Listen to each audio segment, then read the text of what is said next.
क्या सोनिया, राहुल, मनमोहन ने जम्मू कश्मीर में आतंकवादियों के सामने घुटने टेक दिए?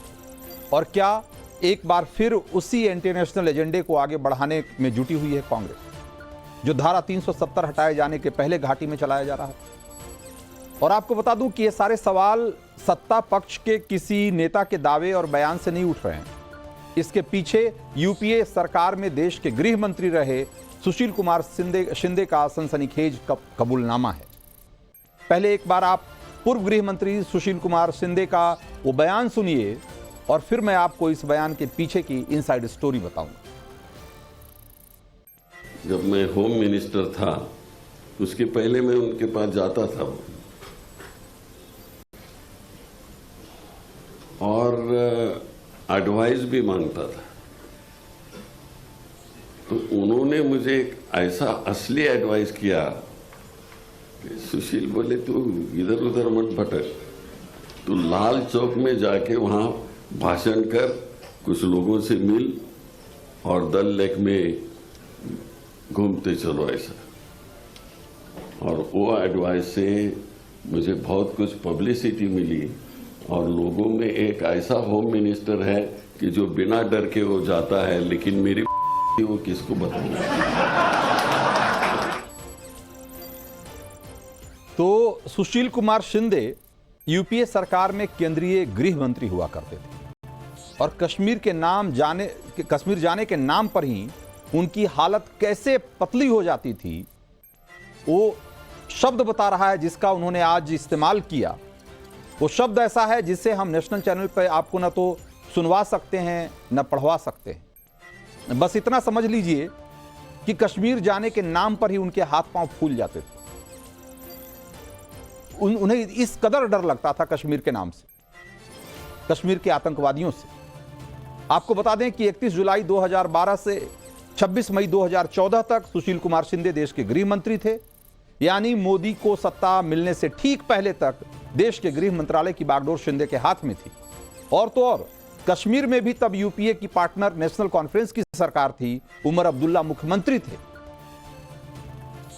और ऐसा तो है नहीं कि तब एनएसजी, सेना, कश्मीर पुलिस, इन सब चीजों का वजूद नहीं था। सारी सुरक्षा एजेंसियां भी जैसे आज है वैसे तब भी थी और इन्हीं हुक्मरानों का कंट्रोल था उस पर। लेकिन फिर भी देश के गृह मंत्री कश्मीर जाने से डरते थे।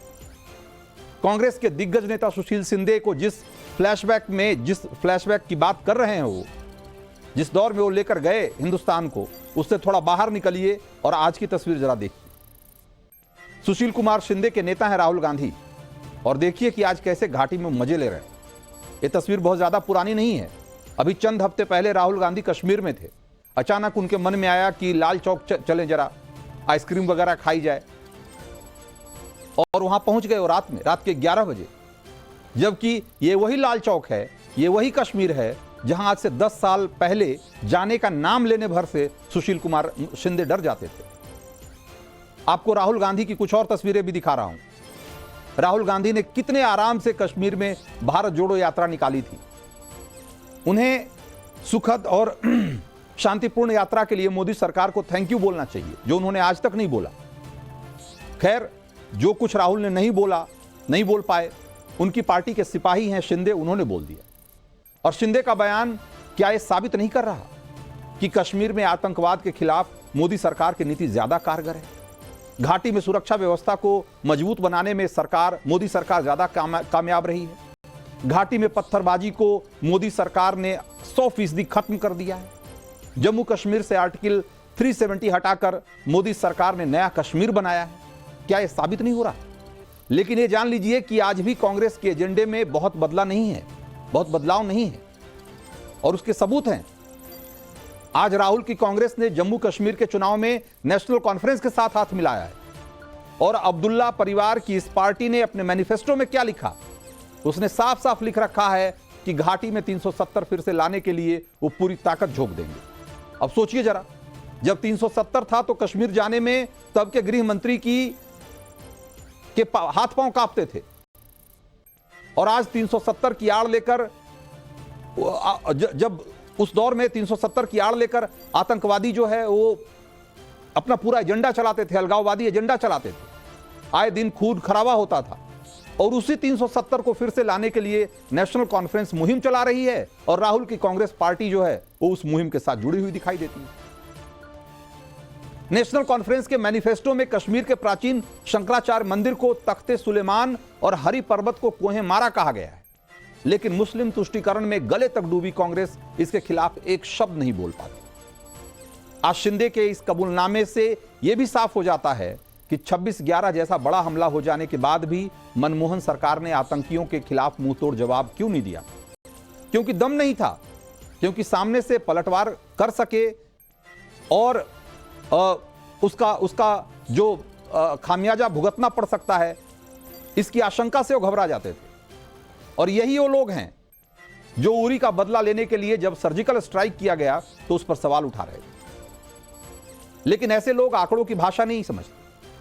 हमारे आपके सामने ऐसे अनगिनत उदाहरण हैं कि कैसे कश्मीर में आर्टिकल 370 हटने के बाद कश्मीर में की फिजा बदली है।